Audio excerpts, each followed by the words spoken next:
ತಮಿಳುನಾಡಲ್ಲಿ ವಿಜಯ್ ಬಿರುಗಾಳಿ, ದಳಪತಿಗಾಗಿ ಎಲ್ಲರ ಕಿತ್ತಾಟ, ಅಂತಿಮ ಘಟ್ಟಕ್ಕೆ ತಮಿಳುನಾಡು ಕದನ. ಸ್ನೇಹಿತರೆ, ತಮಿಳುನಾಡಿನಲ್ಲಿ ರಿಸಲ್ಟ್ ಇರೋದು ಮೇ 4ಕ್ಕೆ.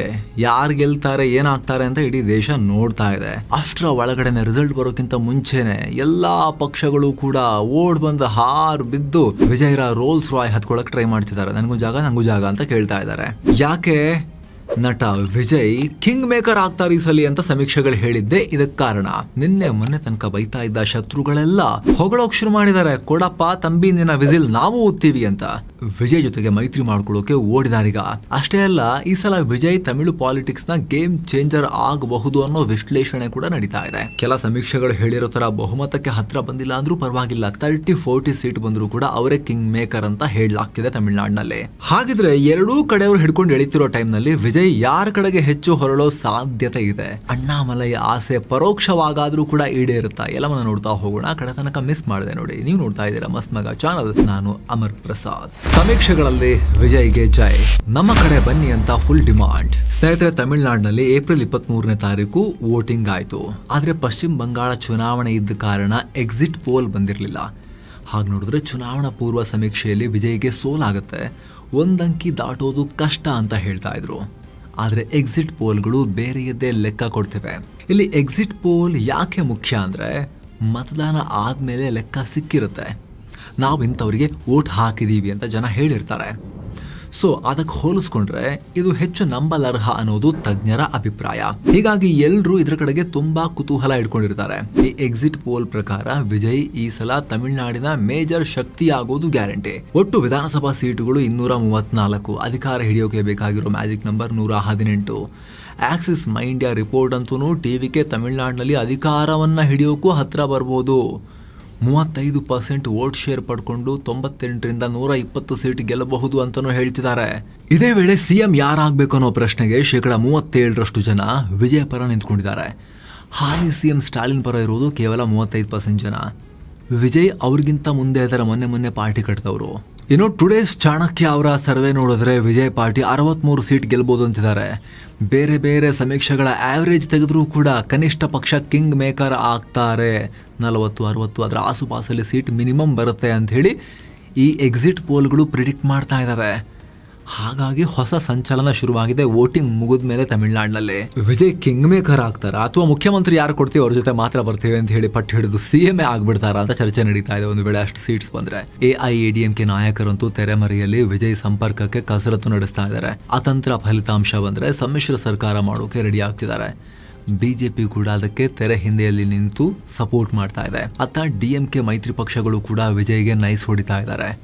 ಕೇಳೋಕೆ ಆಶ್ಚರ್ಯ ಆಗ್ಬೋದು, ಇಡೀ ಚುನಾವಣೆಯನ್ನೇ ವಿಜಯ್ DMK ವಿರುದ್ಧ ಮಾಡಿದಲ್ವಾ ಅಂತ ನಿಮ್ಗೆ ಅನ್ಸ್ಬೋದು. ಆದ್ರೆ ಏನ್ ಮಾಡೋದು, ಅತಂತ್ರ ಆಗಿ ವಿಜಯ್ ಬೆಂಬಲ ಇಲ್ಲದೆ ಸರ್ಕಾರ ಯಾರಿಗೂ ಮಾಡೋಕ್ಕಾಗಲ್ಲ ಅನ್ನೋ ಸಿಚುವೇಶನ್ ಬಂದ್ರೆ ಮತ್ತೆ ಅಣ್ಣಾ DMK ಹತ್ರ ಕೇಳಕ್ಕಾಗತ್ತ? DMKನವರು ವಿಜಯ್ ಹತ್ರನೇ ಕೇಳಬೇಕಲ್ವಾ? ಜೊತೆಗೆ DMK ನೇತೃತ್ವದ INDIA ಕೂಟದಲ್ಲಿರೋ ಪಕ್ಷಗಳು ಕೂಡ, ಈ ಕಾಂಗ್ರೆಸ್, ಎಡ ಪಕ್ಷಗಳು, ಈ ಥರ ಸಣ್ಣ ಪುಟ್ಟ ಪಕ್ಷಗಳು ಕೂಡ DMK ಬಗ್ಗೆ ಒಳಗೊಳಗೆ ಬೇಸರ ಇದೆ, ಸರಿಯಾಗಿ ಸೀಟ್ ಬಿಟ್ಕೊಡಲ್ಲ ಇವರು ಅಂಥೇಳಿ. ಅವರು ಇನ್ನೊಂದು ಪವರ್ ಸೆಂಟರ್ ಬಂದರೆ ಚೂರು DMKನ ಬಗ್ಸ್ಬೋದು ಅಂತ ಅವರು ಕೂಡ ವಿಜಯ್ ಒಟ್ಟಿಗೆ ಮೈತ್ರಿ ಮಾಡ್ಕೊಳ್ಳೋಣ ಅಂತ ಪುಷ್ ಮಾಡ್ತಿದ್ದಾರೆ. ಅದೇ ಕಾರಣಕ್ಕೆ MDMK ನಾಯಕ ವೈಕೋ ವಿಜಯ್ ಈಗ ದೊಡ್ಡ ಶಕ್ತಿ, ಅವ್ರನ್ನ ನೆಗ್ಲೆಕ್ಟ್ ಮಾಡೋಕ್ಕಾಗಲ್ಲ ಅಂತ ಹೇಳಿದ್ದಾರೆ. ಕಾಂಗ್ರೆಸ್ ನಾಯಕ ಸೆಲ್ವಾ ಪೆರುಂತಗೈ ಅಂತೂ ವಿಜಯ್ ರಾಹುಲ್ ಗಾಂಧಿ ಬಹಳ ಆಪ್ತರು ಅಂತ ರಾಗ ಹಾಡೋಕೆ ಶುರು ಮಾಡಿದ್ದಾರೆ. ಹಾಗಿದ್ರೆ ವಿಜಯ್ ಯಾರ ಪರ ವಾಲ್ತಾರೆ, ಅಪ್ಪುಡಿ ಪೋಡು ಅಂತ ಯಾವ ಕಡೆಗೆ ಹಾಕ್ತಾರೆ ವಿಜಯ್?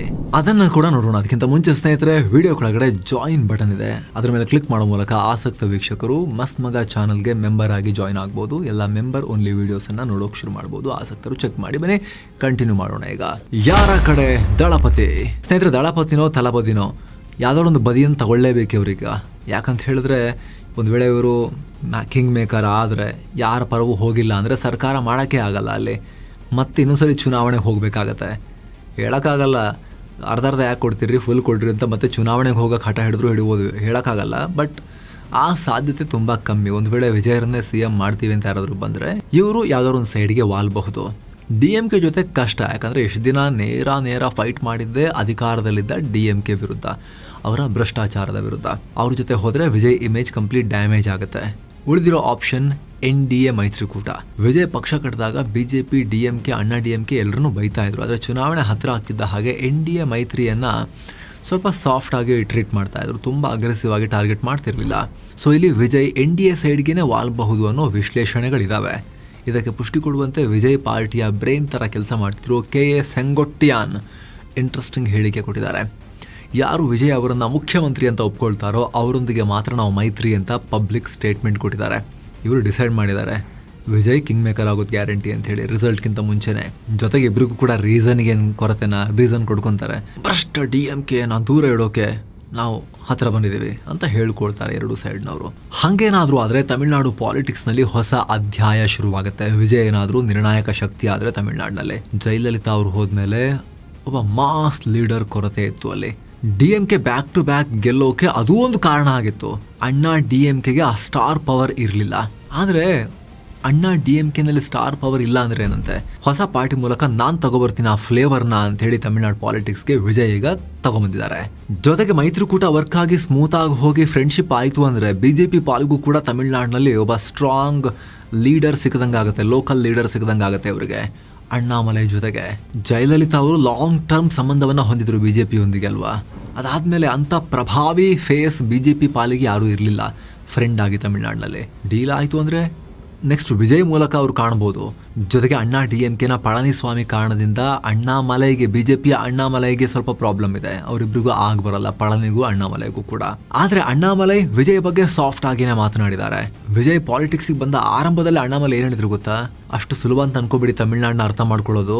ಈಗಿನ ಜೆನ್ಸಿಗಳು, ಯುವ ಜನರೇಷನ್, ಅವ್ರನ್ನ ಅರ್ಥ ಮಾಡ್ಕೊಳ್ಳೋದು ಅಷ್ಟು ಈಸಿ ಇದೆ ಅಂತ ಅನ್ಕೊಂಡಿದ್ದೀರಾ ನೀವು? ವಿಜಯ್ ತರದ ಹೊಸ ಪ್ಲೇಯರ್ಸ್ ಇದ್ದಾರೆ ತಮಿಳ್ನಾಡು ಪಾಲಿಟಿಕ್ಸ್ ಅಲ್ಲಿ. ಈಗ ಅವ್ರು ಹೆಂಗ್ ಇಂಪ್ಯಾಕ್ಟ್ ಮಾಡ್ತಾರಂತ ನಮಗೆ ಊಹೆನೂ ಮಾಡೋಕ್ಕಾಗಲ್ಲ ಅನ್ನೋ ಹೇಳಿಕೆಯನ್ನು ಕೊಟ್ಟಿದ್ರು ಅಣ್ಣಾಮಲೈ. ಕಾಲ್ ತುಳಿತ ಆದಾಗಲೂ ಕೂಡ ಅಷ್ಟೇ ಅಣ್ಣಾಮಲೈ ವಿಜಯರನ್ನ ಡಿಫೆಂಡ್ ಮಾಡ್ಕೊಂಡಿದ್ರು. ಅಷ್ಟು ಮಾತ್ರ ಅಲ್ಲ, ಬ್ಯಾಕ್ ಚಾನಲ್ ಮೂಲಕ BJP ವಿಜಯ್ಗೆ ಕಾಂಟ್ಯಾಕ್ಟ್ ಮಾಡಿತ್ತು. ನಮ್ಮ NDA ಕೂಟಕ್ಕೆ ಬನ್ನಿ, 80 ಸೀಟ್ ಬಿಟ್ಕೊಡ್ತೀವಿ ಅಂತ ಹೇಳಿ ಆಫರ್ ಮಾಡಿತ್ತು ಅನ್ನೋ ಮಾಹಿತಿನೂ ಇದೆ. ತಮಿಳುನಾಡು BJP ಲೀಡರ್ ಖುಷ್ಬು ಅಂತೂ ನಟಿ ಬಹಿರಂಗವಾಗಿಯೇ ವಿಜಯ್ಗೆ ವಿಜಯ್ ನನ್ನ ತಂಬಿ NDAಗೆ ಸೇರ್ಬೇಕು ಅಂತ ಆಹ್ವಾನ ಕೊಟ್ಟಿದ್ರು. ಸೊ ಈ ರೀತಿ ರಿಸಲ್ಟ್ ಬರೋಕ್ಕಿಂತ ಮುಂಚೆನೆ ವೋಟಿಂಗ್ ಆಗ್ತಿದ್ದ ಹಾಗೇನೆ ತಮಿಳುನಾಡು ಫುಲ್ ಕಲರ್ಫುಲ್ ಆಗಿದೆ. ವಿಜಯ್ ಅಂತೂ ಗೆದ್ದೇ ಬಿಟ್ಟೆ ಅನ್ನೋ ತರ ಒಂದ್ ದಿವಸ ಚರ್ಚಿಗೆ ಹೋಗೋದು, ಒಂದ್ ದಿವಸ ದರ್ಗಾಗ್ ಹೋಗೋದು, ಒಂದ್ ದಿವಸ ಟೆಂಪಲ್ಗೆ ಹೋಗೋದು, ಮಂಡಿಗಾಲಲ್ಲಿ ನಡ್ಕೊಂಡು ಹೋಗೋದು, ರಿಯಲ್ ಲೈಫ್ ಸಿನಿಮಾವನ್ನೇ ತೋರಿಸ್ತಾ ಇದ್ದಾರೆ ತಮಿಳುನಾಡಿನಲ್ಲಿ. ನೋಡ್ಬೇಕು 4ನೇ ತಾರೀಕು ನಂತರ ಇದು ಏನೆಲ್ಲ ಆಗುತ್ತೆ ಅಂತ ಹೇಳಿ. ಏನೇ ಅಪ್ಡೇಟ್ಸ್ ಇದ್ರೂ ನಿಮಗೆ ನೇರವಾಗಿ ತಲುಪಿಸುವ ಪ್ರಯತ್ನವನ್ನು ನಾವು ಮಾಡ್ತೀವಿ ಸ್ನೇಹಿತರೆ. ನಿಮ್ಮ ಒಪಿನಿಯನ್ ಮಿಸ್ ಇಲ್ಲದೆ ಕಾಮೆಂಟ್ ಮಾಡಿ ತಿಳಿಸಿ. ವಿಜಯರ ರೋಲ್ಸ್ ರಾಯ್ ಗೋಸ್ಟ್ ಹೂ ಅಂತ ಹೇಳಿ ವಿನ್ನಿಂಗ್ ಲೈನ್ ದಾಟ್ಬಿಡುತ್ತಾ, ಅಥವಾ ಅರ್ಧಕ್ಕೆ ಬಂದು ನಿಂತ್ಕೊಂಡು ಕಿಂಗ್ ಮೇಕರ್ ಆಗುತ್ತಾ, ಚೂರು ತಳ್ಳ್ರಿ ಹೋಗೋಣ ಒಟ್ಟಿಗೆ ಅಂತ ಹೇಳುತ್ತಾ ಮಿಸ್ ಇಲ್ಲದೆ ಕಾಮೆಂಟ್ ಮಾಡಿ ತಿಳಿಸಿ. Thank you so much. ಮತ್ತೆ ಭೇಟಿ ಆಗ್ತಿರೋಣ. ನಮಸ್ತೆ.